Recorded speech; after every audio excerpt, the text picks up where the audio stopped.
Continuamos en Horas Extras, domingo 12 de julio del 2020. José Manuel Luna Valiente con nosotros en este día y tenemos que hablar necesariamente de lo que es el déficit fiscal, que si bien en muchas ocasiones ha sido una de las críticas de quienes ahora tomarán el gobierno a las personas que van saliendo, cómo quizás la situación cambia, cómo Luna Valiente nos explica qué tan dependientes somos ahora para seguir funcionando como país de un déficit fiscal. Mira, es una interrogante, pero quiero darle una connotación mucho más amplia para que tengamos un conversatorio. Con el inicio de la pandemia del coronavirus, el Banco Central, a través de sus diferentes instrumentos de política monetaria, interviene en la economía. No básicamente interviene, sino que viene en auxilio de la economía dominicana a través de una serie de facilidades, de mecanismos de colocación de repos, desencaje legal para asistir en financiamiento a los sectores productivos de la nación, financiamiento internacional con el Fondo Monetario.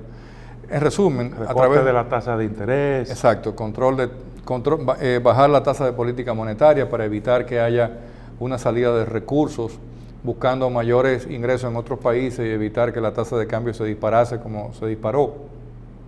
Y quiero decir lo siguiente, fíjense qué diferencia que en el año 2004 el PLD recibe el gobierno con menos 17 millones .8 de reserva internacional. Este gobierno está recibiendo 8.000 millones de dólares en reserva internacional. Fíjense en la comparación. Entonces, en el caso... Y un presupuesto por ejecutar de unos 100.000 millones. Y un presupuesto con recursos disponibles de unos 100.000 millones en caja. Ahora, tú tienes un Banco Central que ha puesto 120.000 millones de pesos, 650 millones de dólares, posibles negociaciones entre 1.000 y 3.000 millones de dólares a través de financiamiento internacional, sobre todo con la reserva de los Estados Unidos, a raíz de que los Estados Unidos y otros países del mundo también han ido en ayuda del mundo entero, con excepción de Alemania, que le dijo a España de que no cuenten con ellos, porque por la crisis del 2008 las experiencias son diferentes en Europa que en los Estados Unidos. En la República Dominicana tenemos la gran dificultad de que cada vez que hay una crisis económica, la política monetaria es la que saca la cabeza y responde. Y me refiero a eso porque tenemos una gran situación con el tema fiscal. Porque hablamos de déficit fiscal, que no es más que la relación de menores ingresos contra los gastos que tiene el Estado, que por ende producen un déficit. Ahora, un país que tiene 10 años con una presión tributaria entre el 13 y el 15%, que tiene una connotación importante en el gasto tributario entre un 5 y un 6% de lo que el Estado sacrifica en exoneraciones y en exenciones. Y fíjense que el gobierno de Danilo Medina tuvo la gran problemática de que no pudimos culminar porque el partido que hoy salió electo se negó a firmar el pacto eléctrico.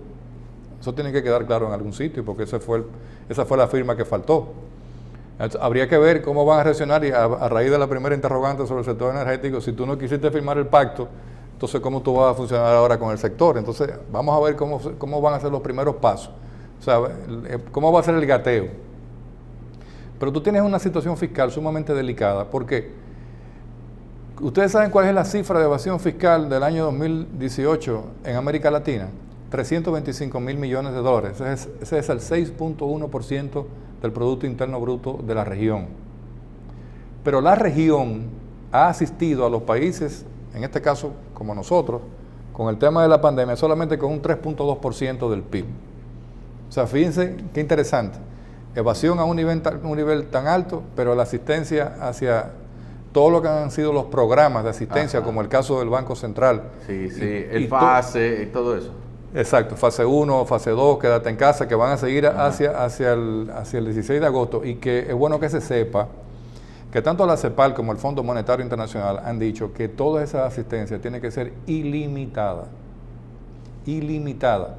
O sea, eso quiere decir que aquí no venga nadie ahora a hablar y coger el tema de la demagogia de la deuda, de que el déficit fiscal, o sea, esos son elementos que no importan en este momento.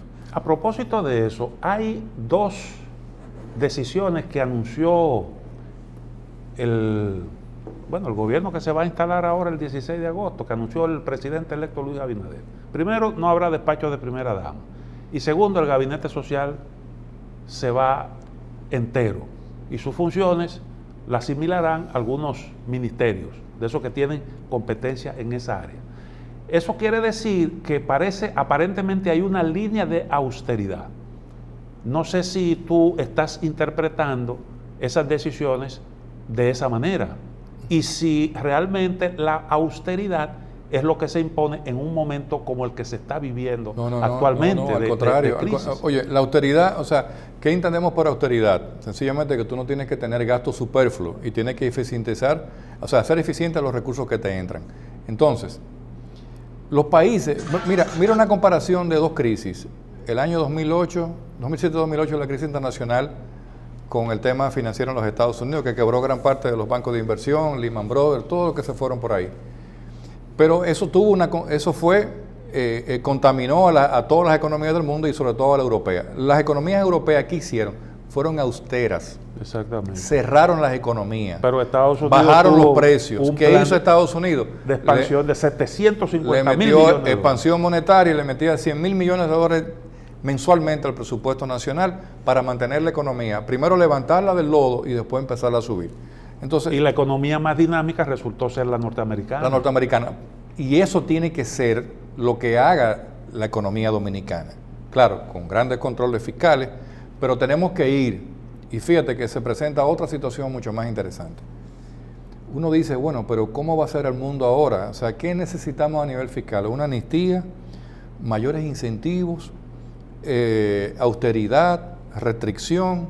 ¿Cómo yo recupero las empresas que están quebradas? Las que no van a abrir. ¿Cómo yo recupero los empleos que no volverán? ¿Cómo yo recupero los empleos que están suspendidos inclusive hasta diciembre? Te ponía el ejemplo de que hay hoteles en Santo Domingo que tienen a sus empleados parados hasta diciembre y que están dando servicios de habitaciones y toda la comida es room service. Entonces, pero hay muchos restaurantes que no van a volver a abrir. Hay empresas que por su capacidad, lo bueno sería que nos diéramos todo un tour y quizá el mismo canal puede visitar todas las plazas y ver las tiendas cerradas. No, estábamos hablando precisamente en esta semana con Michelle, estamos hablando de que la cantidad de empresas que no van a volver a abrir más, sobre todo empresas dedicadas a los servicios, al entretenimiento, a la gastronomía. Y también uno se da la vuelta por la plaza, uno dice, estas empresas están trabajando, pero lo que están produciendo no les da para solventar sus costos habituales de operación, porque están teniendo que pagar la luz y la renta es la misma que si recibieran 300 personas que si recibieran 30, entonces tú te das cuenta de que es una situación que quizás ameritaría una revisión de las políticas de asistencia y de concesiones para que pudieran mantenerse a flote o que por lo menos sigan en posibilidad de volver a aprender cuando se recupere la economía. Pero mira, realmente cuando tú analizas lo que está pasando, todos tenemos el temor y la incertidumbre de qué es lo que va a pasar, de qué es lo que vamos a enfrentar, porque para el caso de República Dominicana, y como está pasando ahora mismo en el mundo entero, tú ves las informaciones de la OMS, de los principales think tanks que analizan el tema del coronavirus, de Johns Hopkins University, y cuál es la expresión que inicia todas las conversaciones. Lo peor no ha pasado. Entonces, por ejemplo, yo decía el tema se votó el 5 de julio, el 19 tendremos 3.000 infectados, 2.000, 2.500. ¿Por qué? Porque no ha habido la capacidad nuestra de respuesta educativa y cultural para tener la contención. Si la gente se cansó por 3 meses, 4 meses, bueno, pero piensa que te puedas morir para toda la vida o que puedas infectar el país para toda la vida. Pero como el país también, porque la decisión que han tomado muchos países, Estados Unidos, México, Brasil, los más infectados, ¿cuál ha sido? La economía sobre la salud. Entonces, ese es el dilema. Ahora, viene el dilema mayor a nivel de presupuesto nacional. Los recursos se agotan, porque tú tienes una economía paralizada por 4 meses, en donde los ingresos fiscales se han reducido en 40, 50 mil millones. El Estado ha recibido menos, ha tenido que egresar más. Solamente fase 1 y fase 2 cuestan 70 mil millones de pesos. Ese es otro tema, ese es otro gran tema. Pero todo eso está unido en el tema de qué yo tengo, qué me dejó de entrar, qué no me va a seguir entrando y con qué yo cuento para enfrentar. ¿Internamente están los recursos disponibles o necesariamente hay que acudir a fuentes externas? No, nosotros tenemos que buscar 3.000 millones de dólares Para eso se hizo el presupuesto suplementario de 150,000 millones de pesos. Y deberíamos estar trabajando ya en Hace rato se está trabajando en eso. Ahora, yo lo que entiendo es que si hay la capacidad, por ejemplo, el presidente electo dice, no, el gobierno que resuelve, nosotros asumimos desde el 16. Yo creo que la situación es diferente para el país. Yo creo que si se llegó y estamos en esto, bueno, tenemos que tener el nivel de comunicación, pero en el ámbito financiero y de política monetaria y fiscal, el presidente electo debió hacer lo que hizo el presidente Fernández en el año 2004. Hermano, nombre su equipo económico. Diga cuál es el equipo económico. Sí. ¿Va a ser Valdés Alviso? ¿Va a continuar en el Banco Central? Que yo considero que sería la decisión más idónea, porque es la persona que ha demostrado que ha mantenido la estabilidad macroeconómica en este país, por su grado de confianza ante los organismos internacionales, por su grado de cercanía, por la credibilidad que tienen los agentes económicos del país que dicen, ¿y si es otro? Bueno, si es otro, la tasa de cambio al 60 el otro día. Sí. Y al 65 y al 70, y se dañó y se fuñó la economía definitivamente. Dime una cosa, el gobierno, bueno, el presidente electo habló... Insisto, o sea, si tú dices, por ejemplo, y ahí va mi primera crítica al gobierno electo. Mi primer nombramiento es doña Milagros Ortiz Bosch, con todo respeto, en el ámbito ético. Señores, el problema de nosotros no es un tema ético en este momento. Tú le quieres mandar a una población que está sedienta por circo, ¿verdad? Una persona ahí en el tema ético. Vamos atrás de la... Señores, el problema de nosotros es un problema sanitario y que tiene una pandemia económica de una connotación todavía inimaginable. Es curioso que durante la campaña Luis Abinader insistió mucho en el tema de la concertación. Sin embargo, pasadas las elecciones... No quiere concertación. No quiere concertación. Y lo que dice es, el presidente Medina es el presidente hasta el 16 y tiene de que agosto. serlo, y tiene que seguir siendo el presidente, y es el presidente de la República, y está despachando como presidente de la República. Lo que pasa es que en ese momento le convenía como concertación porque todo el mundo entendía que si el presidente Medina accedía, entonces el presidente Medina estaba a favor del cambio. Entonces iba a caer en la trampa de que, bueno, usted hace todo lo que yo digo, entonces evidentemente vamos a ganar con 4 millones de votos. Hasta usted va a votar por mí. Pero eso es política. Eso no es lo que está pasando hoy. Tú tienes una pandemia sanitaria, pero tú tienes una pandemia de connotación. O sea, señores, ¿cuándo habíamos visto que un tipo de gripe mataba a 20 gente diaria? ¿Y cuándo habíamos visto que tanta gente imprudente se lanza a las calles como que no tiene ningún problema, que aquí no está pasando nada? Tú no sabes quién es asintomático, tú no sabes quién es sintomático, quién está al lado tuyo. Sí. Yo llegué aquí con una mascarilla, la tengo puesta allí, me voy con ella puesta. Y ustedes, gracias a Dios, están a 3 metros de distancia. Pero también todos tenemos el temor de que nos pueda pasar, de que tengamos cercanía. Entonces, el costo de la pandemia, las decisiones sobre el costo de la pandemia, tienen que seguir la misma línea que ha marcado la misma política macroeconómica, las mismas decisiones monetarias. No, y si no hay control de la pandemia, no es posible poner en funcionamiento nuevamente el aparato los productivo. Recursos, fíjate, porque una cosa es los recursos para la recuperación económica, pero otra cosa son los recursos que va a seguir demandando el sector salud y la estructuración de un sistema de control. El toque de queda tiene que venir, ojalá que venga mañana. O sea, y con medidas mucho más fuertes para la gente, porque la gente no entiende, la gente está saliendo a la calle porque necesita producir. Nosotros iniciamos la apertura del sector turístico. Sin embargo, Estados Unidos ahora acaba de prohibir ha exhortado a los ciudadanos norteamericanos que no visiten República Dominicana. Italia acaba de prohibir los vuelos de pasajeros hacia Italia procedentes de República Dominicana. Entonces hay una situación ahí, y es que independientemente de tu voluntad, del deseo tuyo de reactivar el turismo, si tú tienes un país contaminado, eso definitivamente se pone un poco lejos. Mira, fíjate qué interesante. Yo he tenido la oportunidad de ir en la última semana al aeropuerto a buscar a mis hijas que han llegado, gracias a Dios, desde Europa. Los 2 vuelos de Europa han llegado llenos. Se está violando el reglamento de IATA a nivel sanitario. Los vuelos de aquí y de Estados Unidos, de JetBlue, Delta y United, están viniendo con el asiento separado. ¿Ustedes entienden? O sea, estamos recibiendo personas de Europa con aviones llenos, con mascarilla, pero tú puedes tener un asintomático que te está tocando el cuerpo al lado. Entonces, el grado de infección sigue y es mayor. Sobre todo en el caso nuestro, en el Gran Santo Domingo, donde los datos... Fíjense que hace un mes, el grado de recuperación de infectados era mucho mayor que en porcentaje. Hoy es todo lo contrario. Hoy el grado de infectación es mayor que los recuperados.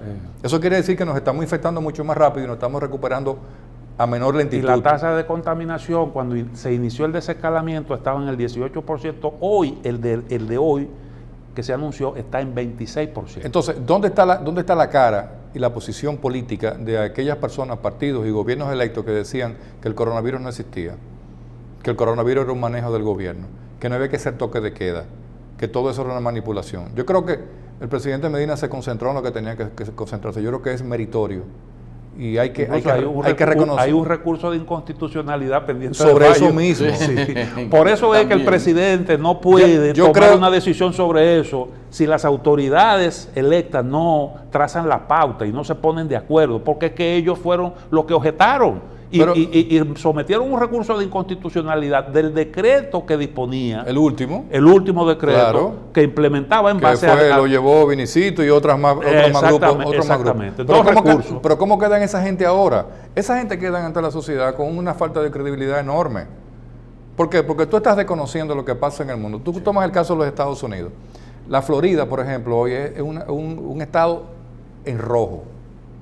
Un grado de infectación altísimo. Sí. Tú tienes países como la India, fíjate el caso de Brasil, el caso de México, manejado pésimamente. Sí. O sea, con una falta de concepto, de criterio. O sea, el presidente Obrador, que me acusan los mexicanos, amigos todos, o sea, cuando le preguntaron la primera vez del coronavirus, sacó un amuleto, dijo, no, yo dependo de esto. Dice, bueno, pero eso no es, todos tenemos un amuleto en la cartera, o una virgencita en la cartera, pero eso no es el problema va mucho más allá. Entonces, el presidente Medina, ¿qué ha hecho? Enfrentó la situación y la ha enfrentado desde el punto de vista de respuesta de Estado exitosamente. Ahora, que la población no responde a otra cosa, pero lo que le toca al gobierno entrante es mucho mayor, porque viene el tema de los recursos. Entonces, a propósito de recursos, hay una pregunta que no se me puede quedar. El presidente electo habló en la campaña electoral de una reforma fiscal en los primeros 100 días. No dijo en qué sentido sería esa reforma. Yo supongo que tendría algún tipo de expectativa de incremento de ingresos. Pero eso es posible en la situación que tenemos actualmente. Mira, decir eso es una inconsistencia para el momento. O sea, no podemos hablar de reforma o de pacto fiscal como está estipulado en la Estrategia Nacional de Desarrollo, que es como ley manda, así como el pacto eléctrico, como el pacto educativo. No, ¿por qué? Porque ese es un pacto mucho más profundo, mucho más estructural. Aquí lo que tenemos que tomar son medidas de coyuntura a nivel fiscal. ¿Por qué?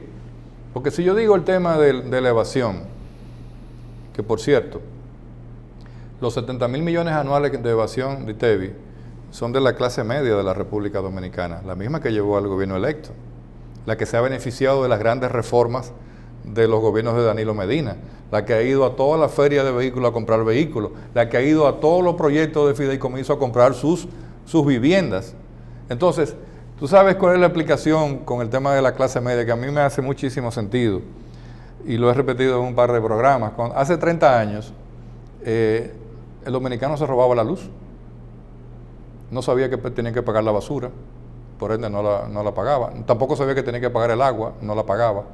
Entonces, cuando una clase se mueve, tiene movilidad social, que ha pasado por esa estructura mental y de accionar, dice, bueno, yo fui pobre, estuve en la pobreza, pero yo resolvía mi vida. Recuérdense que la gente, señores, ustedes saben qué hacían la gente hace 15 años, Carlos, amigos televidentes, con el cable, ¿verdad? ¿Ustedes no se recuerdan que la gente decía, pero ven acá, la señal del cable se está cayendo? Bueno, pero es que habían 40 conectados arriba. Sí, que se conectaban. Sí. Esa es la misma clase que hoy es clase media, que tiene su carro financiado por las ferias de los bancos, tiene su vivienda con fideicomiso, pero que se enfrentó a una situación muy particular. Hicieron sus negocios, fueron emprendedores, llenaron los barrios de Santo Domingo de negocios. Fíjense que aquí no hay un ensanche que no tenga... El caso de Los Prados, por ejemplo. Los Prados es un sector empresarial. Sí. O sea, cada quien fue emprendedor y creó. Entonces se encuentran, pero se encuentran con la siguiente figura jurídica, con la siguiente figura económica, los impuestos. Entonces, repelen a los impuestos, no pagan los impuestos, pero sí votan en contra del que te llevó a ser clase media. Entonces, ahí hay una situación nos están llamando diciendo que nos están viendo, muchas gracias. Entonces, ahí hay una situación en donde tú dices, ¿qué tanto hemos cambiado? Que hemos también evadido la situación que nos podría permitir. Por eso con el tema de reforma fiscal, eso no se puede, porque fíjate, el mundo entero... Antes del asunto de la reforma fiscal, ya que tú tocaste el tema de la clase media, ocurrió en República Dominicana lo mismo que en Brasil, porque Brasil, el gobierno del Partido de los Trabajadores sacó a 35 millones de brasileños, lo sacó de la pobreza. 40, son gente, llegaron a bueno, decir 40. se habla de 40 también. Son gente que ingresaron a la clase media y resulta que las primeras manifestaciones que se produjeron contra el gobierno de Dilma Rousseff, quienes la protagonizaron fueron esos mismos. Porque esa clase media tiene que pagar impuestos. Entonces yo no estoy acostumbrado a eso, no me ponga eso. Llévame a un statu quo de vida donde yo tenga facilidades, casa, carro, televisión, cable, todo lo que tú quieras, pero no me hable de impuestos. Por eso que cuando tú ves, por ejemplo, y los gobiernos se han retrasado mucho con el tema de la asistencia de las MIPYME, con las normativas para procurar, pero también hay una situación real. El Estado necesita recursos para activarse. Entonces, cuando yo pongo el tema de la reforma fiscal, de que no, lo que sí debería de ser es reformas coyunturales fiscales. ¿Por qué? Porque el mundo entero hoy está ralentizado con relación a la pandemia. El mundo entero, se puede decir que el mundo quebró. Mire, entonces, déjame plantear la idea para que tú hagas la pregunta. ¿Qué tenemos que hacer para recuperar la economía? ¿Seguir igual? ¿Hacer una reforma fiscal que diga, no, los impuestos? Yo entiendo que tiene que ser una nueva estructura progresiva en donde los que más producen sean los que más paguen y le quiten al medio del pastel la carga fiscal que tienen los pobres que no pagan y los ricos que pagan menos o que evaden. Ahora, nosotros lo que tenemos que hacer es tratar de incentivar a los sectores que se han deprimido para que puedan recuperarse y competir. ¿Por qué? Porque el turismo tiene que encontrar una forma, no solamente a través de guardarse sanitariamente, sino de expandir sus negocios y producir rentabilidad. Porque si bien es cierto que tú dices, pero ven acá, ¿y cómo yo voy a arrancar? ¿Con cuáles turistas? Los turistas del mundo andan buscando los países que tengan mejor control sanitario. Exactamente. Somos nosotros, quizás, pero vamos a competir en una nueva estructura mental de las personas. Y así también va a pasar con todo. Entonces, el sector turismo necesita incentivos. Mira qué cosa. El sector turístico tiene dos cosas que le ayudan mucho.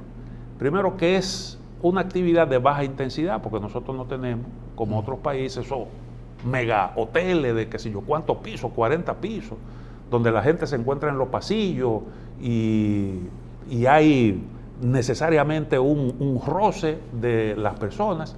Aquí, bueno, pues hay espacio para mantener el distanciamiento social, porque tenemos una infraestructura muy horizontal. Muy horizontal. Y lo otro es el todo incluido, porque el todo incluido mantiene a la gente dentro de las instalaciones. No necesariamente tú tienes que ir por ahí a mezclarte con la gente para tú poder tener los almuerzos y esas cosas. Lo que quiere decir que nosotros tenemos esa ventaja. Sin embargo, el ambiente general que se está creando aquí, pues no nos permitiría, entiendo yo, aprovechar esas fortalezas. ¿Por qué? Bueno, porque nos estamos llenando de coronavirus y lo primero que el turista le echa mira es cómo está la pandemia en el país a donde yo voy a Nosotros visitar. tenemos ahora mismo 35 hoteles de 900 hoteles abiertos. Y para diciembre... ¿Cuántos hoteles? 35. Para diciembre solamente va a llegar aproximadamente entre el 50 y 60% de la infraestructura turística actual a apertura, dependiendo de la situación del coronavirus. Ahora, ¿cómo tú entras en un nuevo mundo en donde estamos requiriendo más recursos? La gente va a competir, ¿por qué? Por precio. El temor que yo tengo ahora es que los nuevos grupos empresariales quieran adueñarse de todas unas estructuras de mercado. Digan, bueno, estos mercados son míos. Volveremos a los monopolios, a los oligopolios, a los carteles. Pero los sectores tienen que ser incentivados, tienen que buscarse figuras jurídicas para tú lograr bienestar en la población a través del tema fiscal. Es imposible que tú hables de reforma fiscal para recibir más recursos castigando a los sectores productivos del país. Pongamos el ejemplo de qué dependen las divisas del país, de 4 sectores: turismo, zona franca de exportación, remesas e inversión extranjera. ¿Qué inversión extranjera viene a la República Dominicana en el año 2020? No sabemos, pero será el 20% quizás de lo que debió venir. Sí, claro.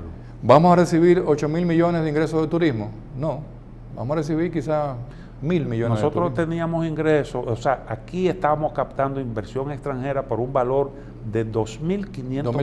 2.500, 2.800, algunas veces de 3.000. Exactamente. Pero ese monto, ¿por qué también? Porque ahí está el tema que planteo y que quiero que quede en la mente de ustedes y nuestros amigos televidentes. El mundo va a buscar la oportunidad, los 198 países, de competir y hacerse atractivos. Entonces, vamos a tener que revisar muchísimas cosas.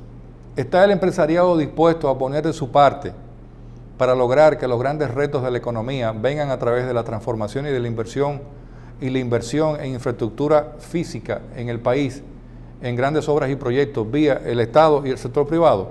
Ahí está la ley de inversión de alianza público-privado, la APP, que ya está puesto en discusión pública el reglamento de la misma. O sea, eso va a pasar. ¿Cuáles van a ser los actores? ¿Cómo vamos a vender el país hoy en día? Nosotros logramos en los gobiernos de Danilo, bueno, ¿qué tuvimos? Logramos acuerdos con Rusia, logramos acuerdos con Turquía, firmamos acuerdos con China, nos abrimos al mundo. ¿En qué proporción los países con los cuales tenemos acuerdos están en capacidad de retornar ceteris paribus a ambas naciones la relación comercial que existe?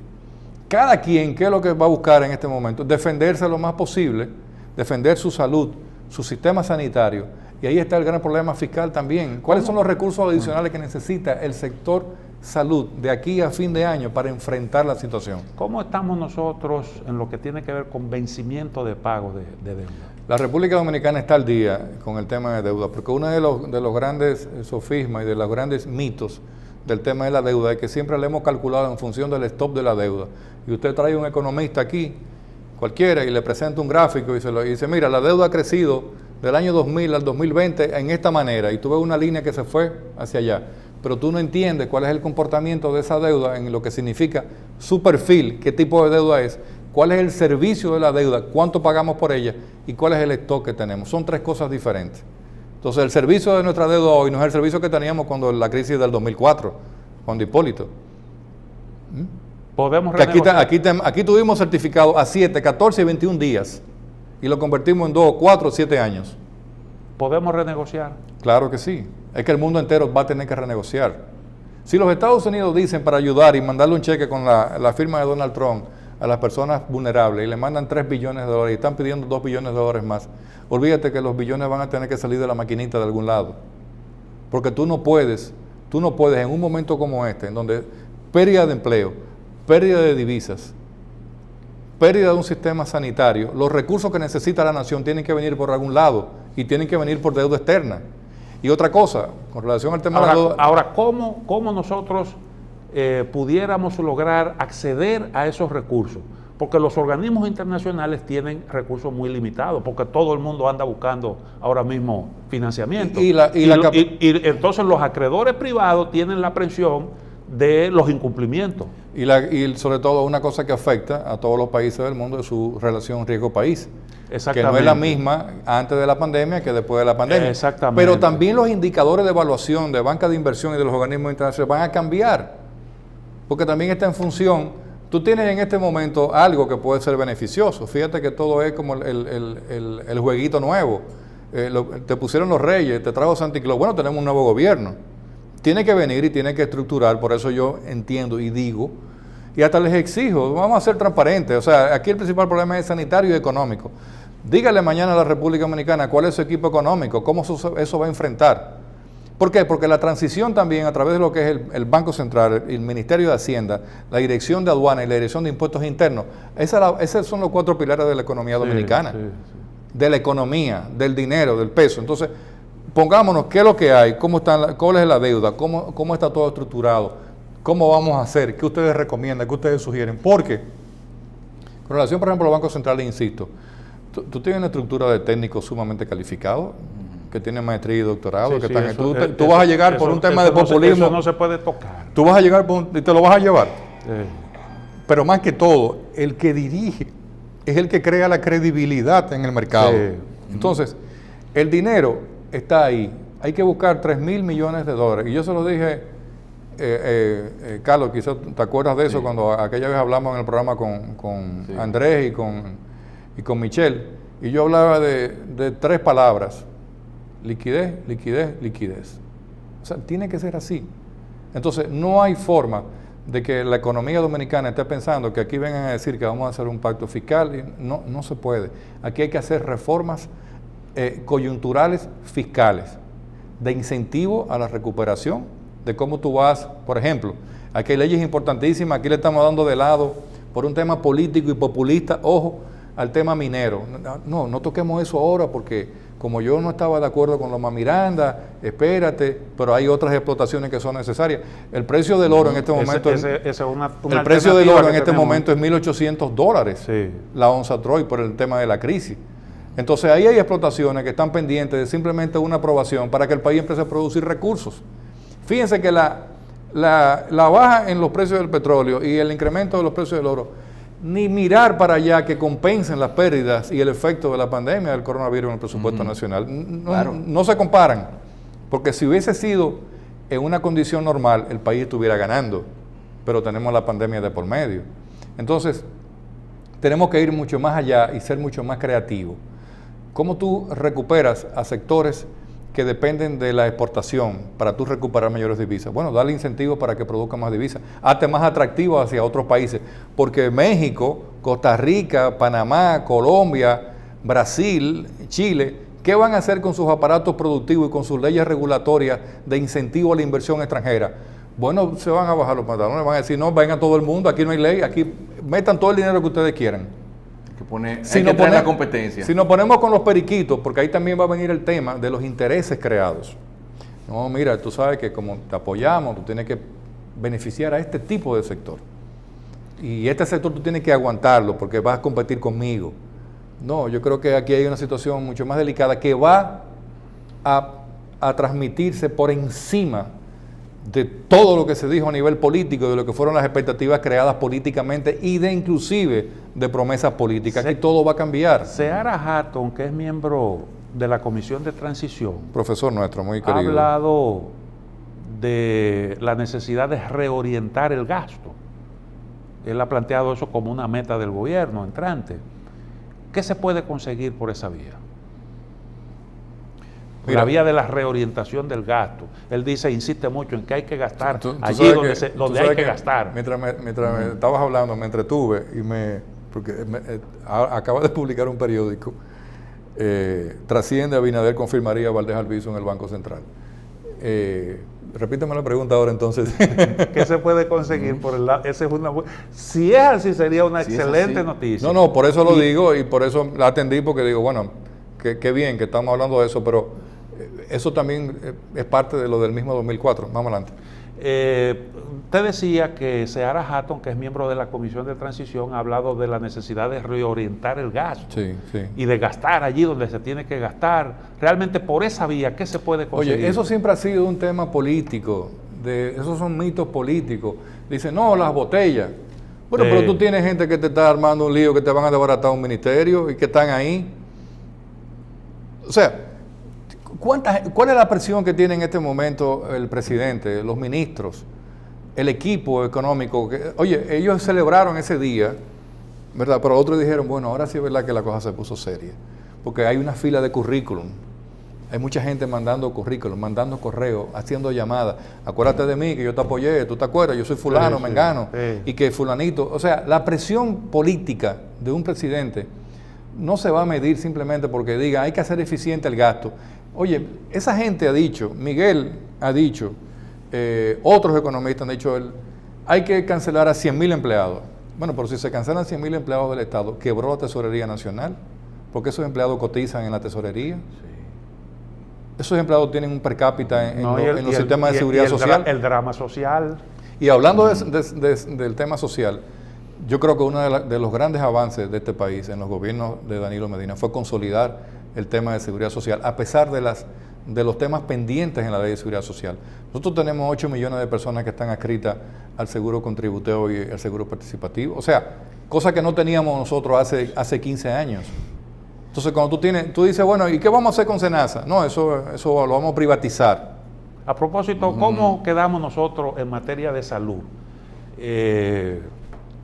Sabemos los programas de reconstrucción de hospitales que implementó el gobierno de Danilo Medina, la incorporación de nuevas personas a la cobertura de los seguros de salud, etcétera. ¿Cómo tú pudieras resumir lo que han sido los avances en esa materia? Mira, nosotros estuvimos a un asunto de horas, de días, pequeños, cortos días, de concluir un proceso que llegaba a un momento importante en el ámbito de salud, que fue la inauguración de la ciudad sanitaria por el presidente de la República, como fueron otras obras importantísimas, la circunvalación, el final, la carretera de Puerto Plata, el acueducto de la Santo Domingo Norte, de impacto 450.000 familias, o sea, toda una serie de grandes obras. Pero en el ámbito de salud, la gente no ve, porque una de las cosas que siempre connotan en el ámbito político es dicen, no, pero que no se ha hecho nada. Bueno, pero que cuando tú le das la vuelta al país, y nosotros hemos tenido la oportunidad de darle la vuelta al país, hemos visto lo que el país ha cambiado,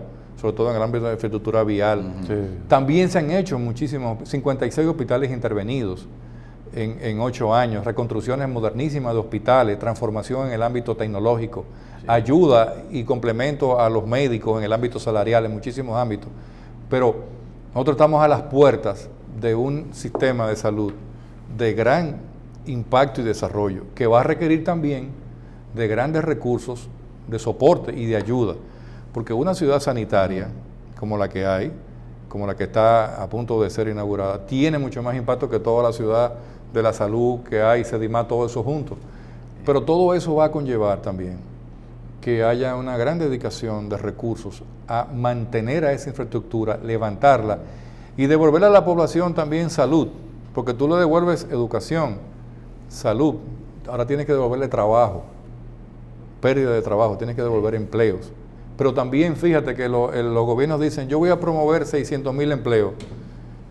Eso no se va a lograr en 4 años por el gobierno del presidente electo Luis Abinader. ¿Cuántos nuevos empleos se generaron en los gobiernos de Danilo? 818.000.